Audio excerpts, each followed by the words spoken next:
안녕하세요. 반갑습니다. 국고처 2부 위베스트클럽 감은숙입니다. 비가 오는 주말 아침입니다. 벌써 이제 여름, 장마를 걱정할 때인데요. 그보다 우선 너무나 빈익부, 부익부가 좌명한 그런 이 국내 증시의 흐름들을 한번 오늘 국고처 2부를 통해서 짚어보도록 하겠습니다. 국고처 2부 감은숙과 함께하고 싶으신 분들을 위해서 참여 방법 소개시켜드립니다. 전화와 문자로 참여 가능하신데요. 전화는 070-4941-0225번, 문자는 샵 8181로 참여 가능하십니다. 종목명, 매수가, 비중 보내주시면 제가 상담해 드리겠습니다. 국고처는 우선 상담도 진행하고 있습니다. 아래 나가고 있는 종목들을 우선 상담할 예정이니까요. 많은 접수 부탁드리겠습니다. 삼성 SDI, 에코프로 BM, 한미반도체 여러분의 고민을 해결해 드리도록 하겠습니다. 시청자분들을 위한 다양한 선물도 준비되어 있습니다. 감은숙의 시장을 앞서가는 핵심 가이드, 모닝 인사이드 리포트 장안의 화제입니다. ARS 02-3490-4504로 신청해 주시면 매일 아침 감은숙의 모닝 인사이드 리포트가 여러분들보다 먼저 1시간 반 제가 준비해서 미국 증시, 국내 증시, 그리고 핫한 이슈 종목들, 거기에 해당하는 뉴스들, 그리고 오늘 전략, 그리고 가장 핵심인 오늘의 미인주, 오미주를 하루 3종목, 2종목씩 선정해서 말씀드리고 있습니다. 무료 이벤트이고요. 참여하시는 분들은 아침에 매일 아침 한국경제 홈페이지 감은숙 전문가에 출석하셔서 왼쪽에 있는 데일리 모닝 리포트를 확인해 주시면 좋을 것 같습니다. 그리고 VOD가 있습니다. 초보 탈출, 공부하는 방법이 아닌 공부를 하는 뭔가를 가르쳐드리는 게 아니라 공부하고 싶은데 어디서부터 어떻게 공부해야 될지 모르겠는 분들을 위해서 감은숙 전문가가 20년 전, 23년 전이죠. 주식을 처음 접했을 때 나는 공부를 이렇게 했다. 이런 VOD인데요. 막연하게 어떻게 주식시장에서 공부를 해야 될지 모르시는 분들은 이 비디오도 한번 공부해 보시면 좋을 것 같습니다. 자, 그리고 또 한 가지 특별한 이벤트가 마련되어 있는데요. 2026년 하반기 투자 전략이 궁금하신 분들 참 많으시죠? 6월 21일 내일입니다. 오전 10시부터 펼쳐지는 한국경제TV 콘서트에서 바로 그 답을 드립니다. 검증된 7인의 전문가가 하반기 트렌드 분석을 통한 명쾌한 핵심 투자를 공개합니다. 아울러 현장 참여자분들에게는 만족할 만한 푸짐한 경품 혜택까지 만나보실 수가 있고요. 특별한 7인의 전문가만의 종목과 이벤트도 있습니다. 삼성역 코엑스 오디토리움 1000명의 객석입니다. 아마 빠르게 자리가 채워지지 않을까 싶은데요. 딱 하루 와우넷 베스트 파트너들과 함께 하반기 성공 투자를 약속하시면 좋을 것 같습니다. 저는 참고로 12시입니다. 감은숙 전문가의 돈 받는 기를 또 받아가시면 좋을 것 같습니다. 자, 이번 주 한 주 시장 또 숨가쁘게 달려왔던 시장을 한번 돌아보겠습니다. 진짜 이번 한 주는요. 지수 9,300포인트를 돌파하면서 사상 최고가를 찍었고요. 어저께 이재명 대통령이 얘기한 내용 중에 9,000을 넘었다고 내가 자화자찬을 하느냐라고 말씀하시면서 지금 코스피가 이렇게 9,000을 넘어갔지만 반도체의 쏠림 현상들, 특별 종목의 쏠림 현상들과 거기에 또 동질감을 동조화되지 못하고 있는 반도체 소부장이라든지 코스닥 시장에 대해서 고민이 많다라는 얘기를 하셨는데요. 7월 달부터 반도체 이 단계별 제도들이 유입되고 또 한국거래소에서 애프터마켓과 프리마켓이 올해 내년에 걸쳐서 시장이 또 시간이 확대된다고 합니다.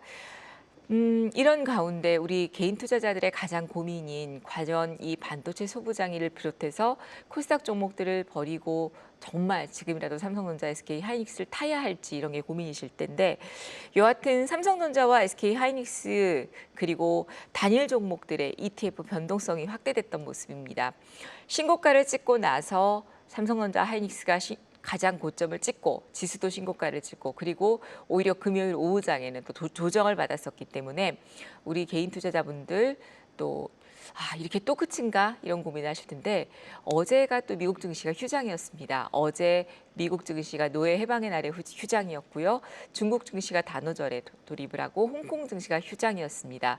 아무래도 미국 증시가 휴장이기 때문에 필라델피아 반도체 지수라든지 이런 거에 대한 불안감이 있어서 금요일을 맞이해서 차익 실현 물량들이 또 나왔던 게 아닌가 싶고요. 코스피 시총 상위 종목들의 수급 쏠림 현상들, 삼성전자 하이닉스뿐만 아니라 삼성전자 우선주라든지 또 SK스퀘어 그리고 그 외에 삼성생명, 삼성물산, 뭐 LG에너지솔루션 이런 종목들이 같이 시총 상위 종목들의 흐름들만 수급이 쏠렸고요.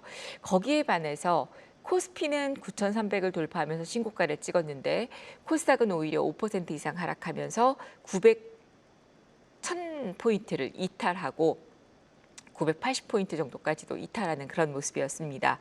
가장 큰 원인을 한번 분석해 보시면요. 제가 가문숙의 텔레그램 중에요. 가문숙의 주식대학을 검색하시면 제 텔레그램을 찾아보실 수가 있고요. 인스타그램도 마찬가지. 제가 요거 이 시간을 빌어서 하나 말씀드리면 하루에 제 지인들이나 저한테 인스타 팔로우를 하신 분들이 가문숙의 주식대학, 가문숙의 개인 인스타 여기에서 사칭이 엄청 많이 지금 돌고 있습니다. 그래서 말을 걸어서 어디 채팅방으로 들어와라, 뭐 얼마를 입금하면 해주겠다, 뭐 112를 눌러라, 777을 눌러라 이러시는데요. 이거 너무너무 조심하셔야 됩니다. 심지어는요. 이건 이제 여담인데 제 인스타로요. 연락이 와서 계속 그렇게 신고해봐라. 내가 300개, 400개 사칭 계좌를 만들어서 네 계좌, 본 계좌 2개를 진짜 박살내버리겠다. 이러면서 400개, 500개씩 사칭 계좌를 하루에 만들어 버릴 테니까 누가 이기나 한번 해보자. 이렇게 저한테 협박 메시지가 오기도 합니다. 그래서 결국은 인스타그램은 가문숙 뒤에 블루 라벨, 파란색 이렇게 V표가 된 라벨을 제가 붙였어요. 그리고 가문숙의 주식대학도 파란색 블루 라벨이 붙여 있습니다. 여러분들 그래서 혹시라도 가문숙 전문가를 사칭해서 제 사진을 넣고 말을 걸고 돈을 입금시키라고 하고 가입을 하라고 얘기하고 방에 초대가 됐을 때에는 뒤에 블루 라벨이 파란색 라벨이 붙어 있는지를 꼭 확인하십시오. 그게 붙어 있는 것만이 가문숙 전문가입니다. 그거 꼭 말씀드리고요. 어떤 분들은 심지어 정말 1억 5천, 2억 막 1,000만 원, 5천만, 많게 5천, 6천부터 1억 5천, 2억까지 입금시키셨던 분들이 있으십니다. 그리고 한국경제에 와서 저한테 입금시켰다고 하시거든요. 절대 아닙니다. 이거 꼭 주의하시라고 말씀드리고요. 자, 왜 제가 이런 얘기를 드리냐면 금요일날 장중에도 제가 텔레그램에 지금 현재 이 시황을 점검해 드렸었습니다. 한쪽에서는 이스라엘의 레바논 공습 그리고 벤스 부통령이 스웨생을 취소했다. 그래서 미국과 이란의 종전 협상에 대한 부분들이 MOU 체결하기로 했던 부분들이 걸림돌이 되고 있지 않나. 그래서 이게 바로 악재의 원인이 아닐까라고 얘기를 하죠. 중동전의 트럼프 대통령의 한계점에 달하고 있습니다. 정말 지금 이 상황을 보면 트럼프 대통령은 왜 이 이란과의 전쟁을 2월 말에 일으켰을까? 거의 지금 미국 측에서 이란 쪽에다가 거의 퍼주는 그런 입장이 됐고 이스라엘은 트럼프 대통령의 언급들, 지시나 명령 등을 전혀 듣지 않고 있는 이런 상황들인데요. 트럼프 대통령은 지금 조금 바빠지기 시작했죠. 11월 중간 선거도 있는 과정이고요. 자, 그러면 여기서 우리 증시를 한번 되돌아봤을 때 과연 금요일 날 우리 증시가 조정을 받았던 것이 트럼프 대통령의 지금 이란과 이스라엘, 미국과 이스라엘의 이 문제일 것인가를 짚어보면 저는 그보다도 두 가지 쟁점을 찾을 수 있는데 조금 제가 지금 시간에는 이 시장 점검을 조금 길게 해보겠습니다. 뭐 그렇다고 긴 것도 아니지만 제 관점을 말씀드리면 첫 번째 미국과 이란의 이 종전에 대한 불확실성, 벤스 부통령의 스위스행 취소. 두 번째는 반도체 급등한 주도주들의 차익 실현 물량인데 자, 첫 번째 이유 미국과 이란의 중동전을 되짚어 보면요. 여러분들 이 중동전이 지금 협상이 난항을 겪고 있지만 그렇다면 WTI가 유가가 급등했느냐? WTI는 100달러 이상 돌파했다가 지금은 75달러 정도 수준 흐름이었습니다. 자, 그리고 그런 상황에서 환율이 그러면 1560까지 치솟았던 환율이 지금 1530선대이지만 또 치솟고 있느냐? 또 그것도 아닙니다. 자, 그럼 외국인들의 수급이 과거처럼 막 하루에 몇 조 원대 매도를 하고 있느냐? 오히려 외국인들은 25거래일 만에 매수가 들어왔었고요. 그리고 선물도 그렇고 코스닥도 매수세로 전환이 되고 있는 모습들입니다. 자, 그렇다면 지금 이 미국과 이란의 협상 난항은 결코 시장의 주요 조정의 쟁점은 아니라는 얘기입니다. 자, 그럼 두 번째를 한번 되짚어 볼게요. 두 번째는 반도체, 삼성전자, SK하이닉스, ETF, 단일가 레버리지의 급락이었습니다. 조정이었었죠. 급락이라기보다는. 그리고 반도체 소부장들의 조정이었습니다. 그리고 코스닥의 급락이었고 코스닥의 주도주가 없었다라는 얘기였던 거죠. 그러면 이 종목들이 현재 그러면 추가적인 하락이 이어지면서 할까라는 걸 되짚어보면 자, 지금 우리 국내 증시에서는요. 반도체만큼 실적과 밸류가 뒷받침된 섹터나 업종이 없다라는 겁니다. 그러면 왜 이렇게 조정을 받았을까? 다른 대안이 없는 거죠. 그런 대안이 없는 가운데 주가는 많이 올랐고 더 이상 계속 치고 올라가려면 비싼 돈에 계속 매수를 해야 되고 삼성전자를 20만 원에 샀을 때와 지금 35만 원, SK하이닉스를 270만 원에 사려면 한 종목밖에 못 사죠. 예를 들면 500만 원을 갖고 한 주밖에 못 삽니다. 근데 과거에 250만 원일 땐 두 주를 샀어요. 다 그렇다면 매수하는 입장에서는 내리는 게 더 유리할까요? 오르는 게 더 유리할까요? 그러니까 주가가 조정을 받아야지만 또 더 큰 돈을 벌 수 있는 기회가 온다라는 겁니다. 이런 가운데 삼성전자의 ETF 레버리지 단일가가 생기면서 소부장들의 매수세가 올라올 것들이 오히려 소부장을 보는 게 아니라 그냥 단일가 레버리지 종목에서 단타 매매들도 나오고 그걸 대안으로 보는 거죠. 그러다 보니 소부장들은 이렇게 주성 엔지니어링 같은 종목들, 시간 외에 올랐던 한미반도체 같은 종목들도 장중에는 수급이 부족하고 매도 물량이 나오게 됐다는 겁니다. 그래서 결국은 오히려 어쩌면 실적이 뒷받침되고 또 이렇게 기회를 주는 반도체 업종들은 매도의 기회가 아니라 매도가 아니라 저점 매수를 할 수 있는 또 박앤세일에 들어가는 그런 기회가 아닐까 저는 조심스럽게 생각을 합니다. 다만 그게 오늘이다 내일이다 지금이다 아니다라는 결론짓기보다는 외국인들의 수급과 저점을 찍고 반등이 나오는 그런 국면들이라면 충분히 방망이를 짧게 지든 길게 지든 기회가 될 수 있다 저는 말씀드리고요. 반도체 급등에 따르는 차익 실현 매물들이 나왔다라는 거 그리고 아까 말씀드렸던 것처럼 국제 유가의 안정 그리고 외국인들의 수급 유입 이런 부분들은 지금 조정 국면에 돌입한 그런 국내 시장이 아니라 단기 조정에 따르는 눌림목이다라고 생각하시면 좋을 것 같습니다. 그리고 여기에 BOJ의 기준금리 0.25bp 인상으로 인해서 1% 정도로 높아졌습니다. 자, 이제 이렇게 됐을 때에 또 미국의 엔캐리 청산에 대한 우려감들을 고민을 하실 텐데 그날 발표될 때의 국내 증시를 보면 전혀 움직임이 없었습니다.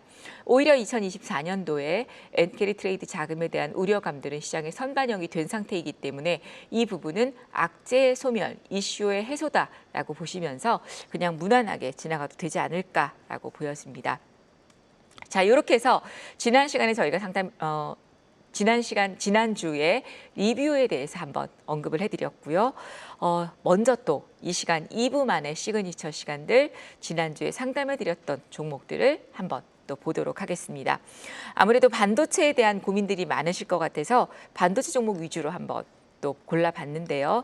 자, 첫 번째 종목이 주성 엔지니어링이었습니다. 매수가가 21만 원이셨고요. 비중이 30%였습니다. 지난주에 상담을 해드리고 나서 다음 날 횡보하는 그림들이 있다가 결국은 금요일 날 급락이 나왔습니다. 시가총액 상위 종목으로 이어졌던 그런 종목이었었죠. 그런데 기관들이 3거래일 동안 매도 물량이 조금 이어졌습니다. 오히려 외국인들과 또 프로그램 매수는 유입됐던 그런 흐름이기 때문에 단기적으로는 지금이 조금 마지노선 자리에 왔습니다. 장대 양봉이 나왔던 자리가 19만 원이었기 때문에 19만 원대를 이탈한다면 일단 단기적으로는 매도를 하시는 게 맞고요. 그 19만 원이 지지가 되면서 반등이 나올 때에는 1차 목표 주가 25만 원, 2차 목표 주가는 30만 원 정도까지 보시면서 다시 한번 전략 세워드리도록 하겠습니다. 자, 두 번째 종목이 LG전자였습니다. 자, LG전자. 개인적으로요, LG전자가 지난주에 저는 오히려 저희는요, 사실 제가 이제 방송에 나오면 전문가들은 전문가가 VIP 회원님들께 라이브 회원님들께 추천을 드렸던 종목은 추천한 종목이다라는 걸 언급을 해야 됩니다. 원칙적으로. 그래서 제가 지난주에도 말씀을 드렸었는데 지난주에 6월 12일 날 저는 매수 사인을 드렸었어요. 그리고 월요일 날 VIP 발동도 나왔습니다. 근데 매도를 안 했어요. 왜? 욕심을 낸 거죠. 적어도 30만 원까지는 뽑아낼 수 있다라고 생각을 한 겁니다. 그런데 21선을 맞고 떨어졌죠. V자 반등이 나오질 않습니다. 종목들은 웬만하면 오히려 다중바닥을 다졌던 그런 그림으로 보여지고요. 그때 39만 4,500원. 그때 그래서 제가 매수가가 너무 높습니다. 이게 조금 안타깝다라는 말씀을 드렸는데 지지 라인이 이제 형성이 되고 있습니다. 월요일장에 무조건 20만 원이 지지가 돼야 됩니다. 20만 원이 깨지면 일단 매도를 하시는 전략 드리고요. 20만 원 지지 여부와 함께 반등 시에는 저는요. 저희가 매수가가 낮기 때문에 우리 VIP 회원님들은 만약에 26만 5천 원을 강하게 돌파하지 않으면 매도 사인을 드릴 거예요.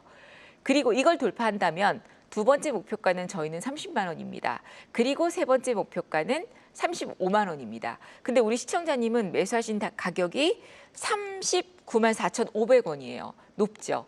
그리고 비중도 40%입니다. 그래서 저는 일단 1차 목표 주가를 30만 원 보시고 2차 목표 주가를 40만 원 언저리까지 보시면서 40만 원을 돌파하지 못할 때에는 매도하시는 전략 드리도록 하겠습니다. 자, 세 번째 종목이 알테오젠입니다.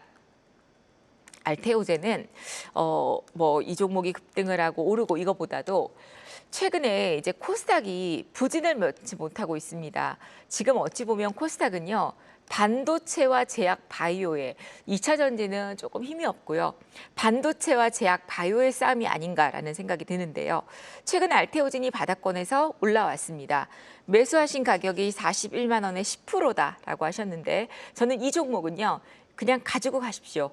아예 없다고 생각하시면 길게 40만 원대를 돌파를 해서 위로 47만 원 정도까지도 반등이 나올 수 있다라고 보여지고요. 47만 원을 돌파한다면 더 갈 겁니다. 그런데 이제 금리 인상, 이번에 FOMC 이번 주에 금리 발표가 있었었죠. 금리 동결이 나왔고요. 점도표에서는 케빈 워시 의장은 점도표를 제출하지 않았습니다. 19명의 연준 의장 중에 18명만이 점도표를 발표했고 정작 연준 의장은 점도표를 제시하지 않았어요. 금리 인상이 연말 정도에 있을 수 있다라는 그런 우려들도 나오고는 있는데요. 아마도 7월 달에 발표되는 각종 지표들을 전쟁에 의한 일시적인 것들이냐 또 월드컵에 의한 일시적인 고용 지표냐 이런 것들을 좀 살펴봐야 되지 않을까 싶습니다. 그래서 알테오젠 같은 종목은 금리 인하가 이어져야지만 더 움직이긴 하는데요. 단기적으로는 박스권만 돌파하면 45만 원대까지도 무난하게 반등은 나올 수 있다. 그리고 이제 7월 정도부터는 코스닥의 정책 부양이라든지 이런 내용들이 코스닥 시장에 또 온기를 불러일으킬 수 있지 않을까라고 보여지고 외인들의 코스닥 매수세가 조금은 긍정적으로 보여지기 때문에 6월 말이 지나고 나면 또 7월 달에는 코스닥의 기대감들이 저는 있을 것으로 보여집니다. 그래서 알테오젠까지는 이렇게 말씀드리도록 하겠습니다. 자, 이렇게 해서 지난주에 저희가 상담해드렸던 종목들 한번 쭉 말씀드렸습니다.